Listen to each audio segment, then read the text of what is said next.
One-way ticket. This is how the forced mobilization, which began in February, was dubbed in the occupied territories of Donbas. During this time, people have already managed to appreciate some features of the service in the so-called army: disgusting food, old equipment, and of course, a frightening number of killed and missing. This man from Makiyivka managed to avoid such an unenviable fate by a miracle. His passport was taken away. Then, directly from the street, some men tried to take him to the military registration and enlistment office for further sending to the front line. This is exactly what would have happened if his wife had not been next to him. After long bickering and calls to the military registration and enlistment office, the man was given back his passport in exchange for a summons.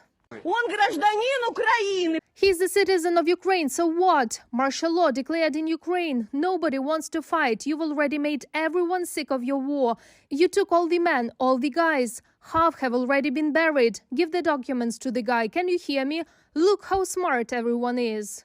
The scheme of raids to catch recruits in the occupied territories of Donbas is simple. They see a man, surround him, demand to show his passport, and then take him away. Knowing this, many simply do not leave their homes. But the Russian military found a way out of the situation as well. Here is what a prisoner of war from the temporarily occupied Luhansk says.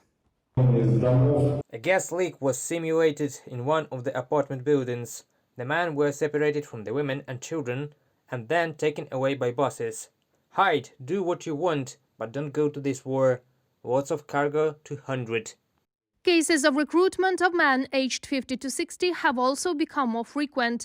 In the barracks of Peromaisk, which is temporarily not controlled by Ukraine, they are starved for several days so that they agree to go to the front line as volunteers. The fact that they are citizens of Ukraine aggravates the situation, and this means that they should not expect help from local lawyers.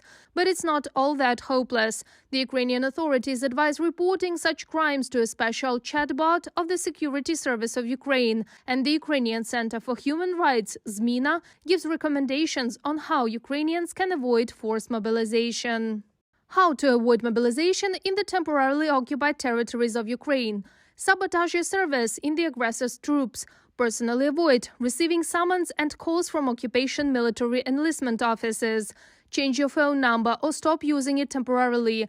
Temporarily change your place of residence and do not report it in any way. If you nevertheless get in touch, do not directly refuse to perform your military duty, but justify the reasons why you cannot serve.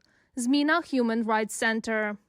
Reasons for refusing military service can vary, including unsuitable for health reasons, the status of a guardian or custodian of minor sisters or brothers, raising a child without a mother, having 2 or more children, full-time study in educational institutions, teaching staff of educational organizations, having a child with a disability under 3 years of age, having a child and a wife who is more than 22 weeks pregnant, maintenance of 4 or more children under the age of 16.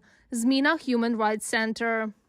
In addition, human rights activists strongly advise those who have been mobilized to surrender to the Ukrainian army as soon as possible. Then there is a chance to be recognized as a war crime victim and return home. This does not concern those who followed illegal orders, that is, the shelling of civilians and civilian infrastructure. These actions will be qualified as crimes without statute of limitations, and sooner or later they will have to answer for them before the court.